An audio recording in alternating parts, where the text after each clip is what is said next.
കേരളത്തിലുടനീളം അതിശക്തമായ മഴ ഇപ്പോൾ പെയ്തുകൊണ്ടിരിക്കുകയാണ്. കാസർഗോഡ് മുതൽ തിരുവനന്തപുരം വരെ എല്ലാ ജില്ലകളിലും മഴ മുന്നറിയിപ്പ് നൽകിയിട്ടുണ്ട്. മഴ ശക്തി പ്രാപിച്ചതോടെ അണക്കെട്ടുകളിലെ ഷട്ടറുകളൊക്കെ ഉയർത്തിയിട്ടുണ്ട്. നദികളിൽ ജലനിരപ്പും ഉയരുകയാണ്. ഇടുക്കി ജില്ലയിൽ രാത്രി 7 മുതൽ രാവിലെ 6 വരെ ഗതാഗതം നിരോധിച്ചു എന്നുള്ള പ്രത്യേക അറിയിപ്പ് ഇപ്പോൾ നിലനിൽക്കുന്നുണ്ട്. നമുക്ക് ആ ജില്ലകളിലേക്ക് സാഹചര്യം ഒന്ന് പരിശോധിക്കാം. ഇടുക്കിയിൽ നിന്നും ജെയിനസ് രാജും, കോട്ടയത്ത് നിന്ന് ഷിനോജ് എസ് ടിയും, കോഴിക്കോട് നിന്ന് ഗോകുൽ വി എസുമാണ് വിവരങ്ങളുമായി ചേർന്നത്. ആദ്യം ഇടുക്കിയിലെ സാഹചര്യം നോക്കാം. ജെയിനാണ് ചേരുന്നത്. ജെയിൻ, ശക്തമായ മഴ ജില്ലയിലുണ്ട്. ഡാമുകളൊക്കെ തുറക്കുന്നുണ്ട്. അതുമായി ബന്ധപ്പെട്ടുള്ള അറിയിപ്പുകൾ വരുന്നുണ്ട്. ഈ രാത്രിയാത്രാ നിരോധനം ഇപ്പോൾ വന്നിട്ടുണ്ട്. പലയിടങ്ങളിൽ മണ്ണിടിച്ചിൽ, അങ്ങനെ മഴ പേടിപ്പെടുത്തുന്ന രീതിയിൽ ജില്ലയിൽ തകർത്ത് പെയ്യുന്നുണ്ട്. എന്തെല്ലാം അറിയിപ്പുകൾ ജനങ്ങൾക്ക് ഇപ്പോൾ നൽകിയിട്ടുണ്ട്? പൂജ, ഇടുക്കി ജില്ലയുടെ എല്ലാ മേഖലകളിലും ശക്തമായ മഴയാണ് ലഭിക്കുന്നത്. ഇതിൽ ഏറ്റവും കൂടുതൽ മഴ ലഭിച്ചിരിക്കുന്നത് ദേവികുളം, പീരുമേട് താലൂക്കുകളിലാണ്. അതിശക്തമായ മഴ ലഭിച്ചിട്ടുണ്ട്. ഏതാണ്ട് 90 മില്ലിമീറ്ററാണ് ഏറ്റവും ഒടുവിൽ ലഭിച്ച കണക്കനുസരിച്ച് ദേവികുളത്ത് പെയ്തിരിക്കുന്ന മഴ. അതോടൊപ്പം തന്നെ പീരുമേടിൽ ഏതാണ്ട് 70 മുകളിൽ 72 മില്ലിമീറ്റർ മഴ ഇതുവരെ ലഭിച്ചിട്ടുണ്ട്. പക്ഷേ കഴിഞ്ഞ മണിക്കൂറുകളിൽ ശക്തമായിട്ടുള്ള മഴയാണ് ഈ മേഖലയിൽ പെയ്തിരിക്കുന്നത്. അതുകൊണ്ട് തന്നെ മഴയുടെ തോത് വരും മണിക്കൂറുകളിൽ കൂടാൻ തന്നെയാണ് സാധ്യത.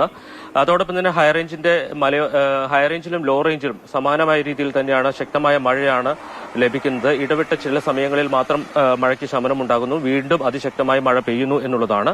ഈ മഴ കണക്കിലെടുത്ത് ഇടുക്കി ജില്ലയിൽ രാത്രി 7 മണി മുതൽ രാവിലെ 6 മണി വരെയുള്ള രാത്രി ഗതാഗതം ജില്ലാ കളക്ടർ നിരോധിച്ചിട്ടുണ്ട്. അതോടൊപ്പം തന്നെ ഈ റോഡരികിന്റെ സമീപത്തുള്ള വെള്ളച്ചാട്ടത്തിലും അതോടൊപ്പം തന്നെ പുഴയിലും ഒക്കെ ഇറങ്ങുന്നതും നിരോധിച്ചിട്ടുണ്ട്. ദുരന്ത നിവാരണ നിയമപ്രകാരം ഇത്തരം ആളുകൾക്കെതിരെ നടപടിയെടുക്കാനാണ് ജില്ലാ കളക്ടർ ജില്ലാ പോലീസ് മേധാവിക്കും അതോടൊപ്പം തന്നെ തഹസിൽദാർമാർ അടക്കമുള്ളവർക്കും നിർദ്ദേശം നൽകിയിരിക്കുന്നത്. മറ്റൊന്ന്, ഇടുക്കിയിലെ 2 ചെറിയ ഡാമുകൾ, അത് കല്ലാരക്കുട്ടി ഡാമും അതോടൊപ്പം തന്നെ പാമ്പ്ള ഡാമും, ഈ 2 ഡാമുകളും തുറക്കുകയാണ്. കല്ലാരക്കുട്ടി ഡാം ഇതിനകം തന്നെ തുറന്നു കഴിഞ്ഞിരിക്കുന്നു. പാമ്പ്ള ഡാം 7 മണിയോടുകൂടി തുറന്ന് ഏതാണ്ട് 600 ക്യുമെക്സ് വെള്ളം വരെ പുറത്തേക്ക് ഒഴുക്കും എന്നുള്ളതാണ് അറിയിച്ചിരിക്കുന്നത്. പെരിയാറിന്റെയും അതോടൊപ്പം തന്നെ മുതിരപ്പുഴയാറിന്റെയും തീരത്ത് താമസിക്കുന്നവർ ജാഗ്രത പാലിക്കേണ്ട സമയമാണ്. നമ്മളിപ്പോൾ കാണുന്നത് തൊടുപുഴ ആറിൽ നിന്നുള്ള ദൃശ്യങ്ങളാണ്. സാധാരണ മലങ്കര ഡാമിന്റെ ഷട്ടറുകൾ ഉയർത്തുമ്പോഴാണ് ഇത്രത്തോളം വെള്ളം ഈ തൊടുപുഴയാറിൽ ഉയരുന്നത്. പക്ഷേ ഇപ്പോൾ ഡാമിന്റെ ഷട്ടറുകൾ ഉയർത്തിയിട്ടില്ലെങ്കിൽ പോലും പുഴയിലെ ജലനിരപ്പ് ഉയർന്ന നിലയിലാണ്. പക്ഷെ ആശങ്കപ്പെടേണ്ട സാഹചര്യം ഇപ്പോൾ ഇവിടെയില്ല. മറ്റൊരു കാര്യം, ജില്ലയുടെ വിവിധ മേഖലകളിൽ പ്രത്യേകിച്ച് ദേവികുളം, പീരുമേട് താലൂക്കുകളിൽ വിവിധ ഇടങ്ങളിലായി മണ്ണിടിച്ചിലുണ്ടായിട്ടുണ്ട്. അതിൽ പ്രധാനപ്പെട്ടത് ദേവികുളം പോലീസ് സ്റ്റേഷന് സമീപത്തുണ്ടായ മണ്ണിടിച്ചിലും അതോടൊപ്പം തന്നെ മാനില എസ്റ്റേറ്റിലുണ്ടായ മണ്ണിടിച്ചിലുമാണ് ദേവികുളത്ത്. അതോടൊപ്പം തന്നെ പീരുമേട് താലൂക്കിൽ കട്ടപ്പന കുട്ടിക്കാനം റോഡിൽ പരപ്പിന് സമീപം റോഡിന്റെ സംരക്ഷണ ഭിത്തി തകർന്നിട്ടുണ്ട്. അവിടെ റോഡ് നിർമ്മാണം നടക്കുകയാണ്. ഇതുവഴിയുള്ള ഗതാഗതം നിരോധിച്ചിട്ടുണ്ട്. പകരം മറ്റിടങ്ങളിലൂടെ റോഡ് ഗതാഗതം തിരിച്ചുവിടുകയാണ് ചെയ്തിരിക്കുന്നത്. നിലവിൽ ശക്തമായ മഴ മലയോര മേഖലയിൽ തുടരുകയാണ്. ആശങ്കപ്പെടേണ്ട സാഹചര്യമാണ്. പ്രത്യേകിച്ച് തുടർച്ചയായി നിർത്താതെ മഴ പെയ്യുന്നു എന്നുള്ളത് മണ്ണിടിയാനും അതോടൊപ്പം തന്നെ മരം വീണുള്ള അപകടങ്ങളൊക്കെ ഉണ്ടാകാനുള്ള സാധ്യത വർദ്ധിപ്പിക്കുന്നതാണ്. അതുകൊണ്ട് തന്നെ ജില്ലയിലേക്ക് പുറത്തുനിന്ന് വരുന്നവർ യാത്ര ഒഴിവാക്കുന്നതാണ് നല്ലത്. ജില്ലയിൽ ഉള്ളവർ തീർച്ചയായിട്ടും ഈ ഇത്തരം പ്രശ്നബാധിത മേഖലയിൽ നിന്ന് മാറി താമസിക്കുകയോ അല്ലെങ്കിൽ അങ്ങോട്ടുള്ള യാത്രകൾ ഒഴിവാക്കുകയോ ചെയ്യേണ്ട സമയമാണ്. ശരി, ജെയിനസ് രാജുവാണ് ഇടുക്കി ജില്ലയിലെ അറിയിപ്പുകൾ, അവിടെ എന്താണ് മഴയുമായി ബന്ധപ്പെട്ട വിവരങ്ങളൊക്കെ പറഞ്ഞത്. ജെയിൻ പറഞ്ഞതുപോലെ തന്നെ രാത്രിയാത്രാ നിരോധനമൊക്കെ ഉണ്ട്. വിനോദസഞ്ചാരത്തിന് ഏറ്റവും പ്രാധാന്യമേറിയ ഒരു സ്ഥലം എന്ന നിലയിൽ കൂടി മഴ സമയമാണ്. അതുകൊണ്ട് ഒരു യാത്ര പോകാം എന്ന് പറഞ്ഞ ആരും വണ്ടിയും കൊണ്ടൊന്ന് പുറത്തിറങ്ങാൻ വേണ്ടിയിട്ട് നിൽക്കണം. തൽക്കാലം അങ്ങനെയുള്ള യാത്രകളൊക്കെ പരമാവധി ഒഴിവാക്കുക എന്ന് വെച്ചാൽ പൂർണ്ണമായും ഒഴിവാക്കി തന്നെ വെച്ചേക്കോ. യാത്ര പോകേണ്ട. അപ്പോൾ ഡാമുകളൊക്കെ തുറക്കുന്നുണ്ട്. വിവിധ ഇടങ്ങളിൽ മണ്ണിടിച്ചിലും മറ്റുമൊക്കെയാണ്. നമുക്കിനി കോട്ടയത്തെ ഒരു വിവരത്തിലേക്ക് കൂടി വരാം. ഷിനോജ് എസ് ടി അവിടെ നിന്നും ചേരുന്നുണ്ട്. ഷിനോജ്, ഓറഞ്ച് അലേർട്ട്, യെല്ലോ അലേർട്ടാണ് നൽകിയിരിക്കുന്നത് എന്നാണ് എനിക്ക് തോന്നുന്നത്. അത് കേൾക്കുമ്പോൾ പോലും പലപ്പോഴും അത്രത്തോളം മഴ ഉണ്ടാകില്ല എന്നുള്ള ധാരണയിലേക്ക് പലരും പോകുന്നുണ്ടായിരിക്കും. പക്ഷേ കോട്ടയത്തെ സാഹചര്യം അങ്ങനെയല്ല. പലയിടങ്ങളിലും വ്യാപകമായ നാശനഷ്ടം ഉണ്ടായിട്ടുണ്ട് എന്നുള്ളതാണ് സത്യം. എങ്ങനെയാണ് ഇപ്പോൾ? മഴയുണ്ടോ? എവിടെയെല്ലാം പ്രശ്നങ്ങളൊക്കെ ഉണ്ടായിട്ടുണ്ട്?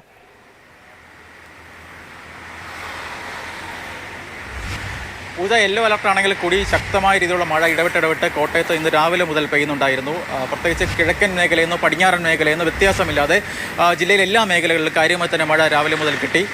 പ്രത്യേകിച്ച് മലയോര മേഖലകളായ പൂഞ്ഞാറ്, അതുപോലെ ഈരാറ്റുപേട്ട, മുണ്ടക്കയം ഉൾപ്പെടെയുള്ള മേഖലകളിലാണ് കനത്ത രീതിയിലുള്ള മഴ പെയ്തത്. മഴയ്ക്കൊപ്പം തന്നെ ഏറ്റവും വലിയ ആശങ്ക എന്നത് കാറ്റാണ്. ചുഴലിക്കാറ്റിന് സമാനമായ രീതിയിലുള്ള കാറ്റാണ് പലയിടങ്ങളിലും, പ്രത്യേകിച്ച് പാലാ മേഖലകളിൽ പലയിടത്തും വീശിയത്. പ്രവിത്താനത്ത് പലയിടത്തും വലിയ രീതിയിലുള്ള നാശനഷ്ടം ഈ കാറ്റ് കാരണമുണ്ടായി. പ്രവിത്താനം പ്ലാശനാൽ റോഡിൽ 7 വൈദ്യുത പോസ്റ്റുകൾ നിലംപൊത്തി. അതുപോലെ തന്നെ പലയിടത്തും മരങ്ങൾ കടപുഴകി വീണു. പ്ലാന്റേഷൻ റോഡിന് സമീപത്ത് മതിൽ തകർന്നു വീണു. വെള്ളിയാമ്പളി സെന്റ് ജോസഫ് യു പി സ്കൂളിൻ്റെ മുകളിലെ നില, അതിൻ്റെ ഒരു വശം പൂർണ്ണമായി സീലിംഗ് ഉൾപ്പെടെ തകർന്നതായി റിപ്പോർട്ടുകളുണ്ട്. ഇത്തരത്തിൽ വലിയ രീതിയിലുള്ള മുന്നറിയിപ്പ്, അതുപോലെ തന്നെ അപകടങ്ങളൊക്കെ തന്നെയാണ് പാലായും അതുപോലെ ഇരറ്റപ്പെട്ട ഉൾപ്പെടെയുള്ള മേഖലകളിൽ നിന്ന് ഇപ്പോൾ റിപ്പോർട്ട് ചെയ്യപ്പെടുന്നത്. എന്തായാലും നിലവിൽ മീനച്ചിലാറിലെയും മണിമലയാറിലെയും ഒക്കെ ജലനിരപ്പ് ഉയരുന്നുണ്ടെങ്കിൽ കൂടി നിലവിൽ അപകടകരമായ രീതിയിലൊന്നും തന്നെ കാര്യങ്ങൾ എത്തിയിട്ടില്ല. എങ്കിലും സൂക്ഷിക്കണം. പ്രത്യേകിച്ച് മീനച്ചിലാറിൻ്റെയും മണിമലയാറിൻ്റെ തീരത്ത് താമസിക്കുന്ന ആളുകൾ പരമാവധി കഴിയുന്ന ഇടങ്ങളിൽ, സുരക്ഷിതമായ ഇടങ്ങളിലേക്ക് മാറി താമസിക്കണം എന്ന് തന്നെയാണ് നമുക്ക് പറയാൻ കഴിയുന്നത്. എന്തായാലും ജില്ലാ ഭരണകൂടത്തിൻ്റെ ഭാഗത്ത് നിന്ന് നിലവിൽ അത്തരത്തിലുള്ള മുന്നറിയിപ്പും ജാഗ്രതാ നിർദ്ദേശങ്ങളോ ഒന്നും തന്നെ നിലവിൽ ലഭ്യമായിട്ടില്ല. എങ്കിലും രാത്രികാല യാത്രയ്ക്കോ അങ്ങനെ അതുപോലെ തന്നെ വിനോദസഞ്ചാര കേന്ദ്രങ്ങളിലേക്കുള്ള വിലക്കോ അങ്ങനെ ഒന്നും തന്നെ നിലവിൽ ജില്ലാ ഭരണകൂടം അറിയിച്ചിട്ടില്ല. എങ്കിൽ കൂടി രാത്രികാല യാത്രയൊക്കെ പരമാവധി ഒഴിവാക്കുന്നത് തന്നെയാകും നല്ലത്. എന്തായാലും ജില്ലയിൽ ഇന്ന് രാവിലെ മുതൽ കനത്ത രീതിയിലുള്ള മഴയാണ് പെയ്തുകൊണ്ടിരുന്നത്. പ്രത്യേകിച്ച് മലയോര മേഖലകളിൽ ഈരാറ്റുപേട്ട, പൂഞ്ഞാറ്, മുണ്ടക്കയം ഉൾപ്പെടെയുള്ള മേഖലകളിൽ ഇപ്പോഴും കനത്ത മഴ തുടരുകയാണ്. പാലായിൽ ഉച്ചയ്ക്ക് ശേഷം മഴ അല്പം ശമനമുണ്ടായിരുന്നെങ്കിൽ കൂടി ശമനമുണ്ടായിരുന്നു. പ്രത്യേകിച്ച് ഈ കുമരകം ഉൾപ്പെടെയുള്ള പടിഞ്ഞാറൻ മേഖലകളിലും ഇപ്പോഴും കാര്യമായ രീതിയിലുള്ള മഴ ഇപ്പോഴും തുടരുകയാണ്. ശരി, ഷിനോജാണ് വിവരങ്ങൾ നൽകിയത്. തിരുവനന്തപുരം, കൊല്ലം, പത്തനംതിട്ട, ആലപ്പുഴ, കോട്ടയം ജില്ലകളിൽ യെല്ലോ അലേർട്ടാണ് നൽകിയിരിക്കുന്നത്. യെല്ലോ അലേർട്ടാണ് എന്ന് പറയുമ്പോഴും പ്രധാനപ്പെട്ട മഴ മുന്നറിയിപ്പ് തന്നെയാണ്. അതുമായി ബന്ധപ്പെട്ടുള്ള ജാഗ്രതയൊക്കെ ഉണ്ടായിരിക്കണം. വിവിധ ഇടങ്ങളിൽ, പലയിടങ്ങളിൽ ഈ രീതിയിലുള്ള നാശനഷ്ടങ്ങളും വലിയ പ്രശ്നങ്ങളും ഒക്കെ ഉണ്ടാകുന്നുണ്ട് എന്നുള്ളതാണ്. കോഴിക്കോട്ടേക്ക് പോകാം. ഗോകുൽ VS ആണ് അവിടെ നിന്ന് ചേരുന്നത്. ഗോകുൽ, വടക്കോട്ട് അതിശക്തമായ മഴയാണ്. 3 ജില്ലകളിൽ അവിടെ റെഡ് അലേർട്ടാണ് നൽകിയിരിക്കുന്നത്. ബാക്കിയിടങ്ങളിലെല്ലാം തന്നെ ഓറഞ്ച് അലേർട്ടും നൽകിയിട്ടുണ്ട്. വ്യാപകമായ നാശനഷ്ടങ്ങൾ, ശക്തമായ മഴ ഇപ്പോഴും തുടരുന്നുണ്ടല്ലേ? കോഴിക്കോട് ശക്തമായ മഴയായിരുന്നു. അല്പം മുൻപ് വരെ ശക്തമായ മഴ ലഭിച്ചിരുന്നു. പക്ഷേ ഇപ്പോൾ ചെറിയൊരു ശമനമുണ്ട്. പക്ഷേ എപ്പോഴും ചാറ്റൽ നിന്നിട്ടില്ല, ചാറിക്കൊണ്ടിരിക്കുകയാണ്. മാത്രമല്ല പലപ്പോഴും കഴിഞ്ഞ ദിവസങ്ങളിലൊക്കെ നമ്മൾ കണ്ടത് കോഴിക്കോട് രാത്രിയായി കഴിഞ്ഞാൽ വീണ്ടും ശക്തമായ മഴ വരികയും പകൽ വരെ ആ മഴ തുടരുന്ന ഒരു സാഹചര്യം ഉണ്ടാകാറുണ്ട്. ഇന്നും ഒരുപക്ഷെ ആ രീതിയിലേക്ക് പോകാം. കാരണം അന്തരീക്ഷമാകെ മൂടിക്കെട്ടിയ രീതിയിലാണ് ജില്ല മുഴുവനുമായി ഉള്ളത്. ഇന്നത്തെ നാശനഷ്ടം, ജില്ലയിലുണ്ടായ നാശനഷ്ടം പരിശോധിക്കുകയാണെങ്കിൽ കോഴിക്കോട് നാദാപുരത്ത് ഇയ്യങ്കോട് ശക്തമായ മഴയിൽ വീട് തകർന്നു വീഴുന്ന ഒരു സാഹചര്യമുണ്ടായി. ഇയ്യങ്കോട് വെളിയപാറ വിമലയുടെ 2 നില ഓടുമേഞ്ഞ വീടാണ് തകർന്നു വീഴുന്നൊരു സ്ഥിതിയുണ്ടായത്. ജില്ലയിൽ പലയിടങ്ങളിലും മരം വീണ് വീടുകൾക്ക് കേടുപാടുകൾ സംഭവിക്കുകയും അങ്ങനെ പല നാശനഷ്ടങ്ങളും ഉണ്ടായി. ഇപ്പോഴും ജില്ലയിൽ മൂടിക്കെട്ടിയ ഒരു അന്തരീക്ഷമാണ് ഉള്ളത്. ഏത് സമയത്തും വീണ്ടും ശക്തമായ മഴ തുടരും എന്നുള്ളതാണ് നമുക്ക് കാണാൻ കഴിയുന്നത്. കാസർകോട്ടെ കാര്യം പരിശോധിക്കുകയാണെങ്കിൽ കാസർകോട്ട് ശക്തമായ മഴ ഉണ്ടായിരുന്നു. പക്ഷേ ഉച്ചയ്ക്ക് ശേഷം മഴയ്ക്ക് നേരിയ ശമനമുണ്ട്. ഇപ്പോൾ മഴ അല്പം വിട്ടു നിൽക്കുന്ന സ്ഥിതിയാണ്. വയനാട് ഇപ്പോഴും മഴ പെയ്യുന്നുണ്ട്. പക്ഷേ കാര്യമായ നാശനഷ്ടങ്ങളോ അങ്ങനെയുള്ള അനിഷ്ട സംഭവങ്ങളോ അധികമൊന്നും റിപ്പോർട്ട് ചെയ്യുന്നില്ല. കണ്ണൂർ ജില്ലയിലാണ് ഇത്തരത്തിൽ രാവിലെ മുതൽ തന്നെ പല തരത്തിലുള്ള അനിഷ്ട സംഭവങ്ങളും റിപ്പോർട്ട് ചെയ്യുന്നത്. അതിലൊന്ന്, കനത്ത മഴയിൽ റോഡിലേക്ക് മരം വീഴുന്ന സാഹചര്യമുണ്ടായി. കൂത്തുപറമ്പ് ചിറ്റാരിപ്പറമ്പിലാണ് റോഡിലേക്ക് മരം വീണത്. മണിക്കൂറുകളോളം കൂത്തുപറമ്പ് മാനന്തവാടി റോഡിലെ ഗതാഗതം സ്തംഭിക്കുന്ന നിലയിലേക്ക് കാര്യങ്ങൾ പോയി. അതോടൊപ്പം തന്നെ കണ്ണൂർ പയ്യന്നൂരിൽ മഴക്കെടുതിയിൽ ഒരു വീട് തകരുന്ന സ്ഥിതിയുണ്ടായി. കണ്ടങ്കാളിയിൽ പടിഞ്ഞാറേപ്പുരയ്ക്കൽ തങ്കമണി എന്ന് പറയുന്ന 55 വയസ്സുള്ള തങ്കമണിയുടെ വീടാണ് തകരുന്ന ഒരു സ്ഥിതി ഉണ്ടായത്. അങ്ങനെ പലതരത്തിലുള്ള ചെറുതും വലുതുമായ കെടുതികൾ കണ്ണൂർ ജില്ലയിലും ഉണ്ടായി. ഇതാണ് ഈ വടക്കൻ മേഖലയിലെ പൊതുവായുള്ള സ്ഥിതി. മലപ്പുറം കൂടി പരിശോധിക്കുകയാണെങ്കിൽ മലപ്പുറത്തും ശക്തമായ മഴ രാവിലെ മുതലുണ്ടായിരുന്നു. ഇപ്പോഴും മഴ തുടരുന്നൊരു സാഹചര്യമാണ്. പക്ഷേ അനിഷ്ട സംഭവങ്ങൾ, എടുത്തു പറയേണ്ടതായിട്ടുള്ള വലിയ സംഭവങ്ങൾ റിപ്പോർട്ട് ചെയ്തിട്ടില്ല. ജില്ലയിലെ വടക്കൻ മേഖലയിലെ പൊതുവായൊരു സ്ഥിതിയിൽ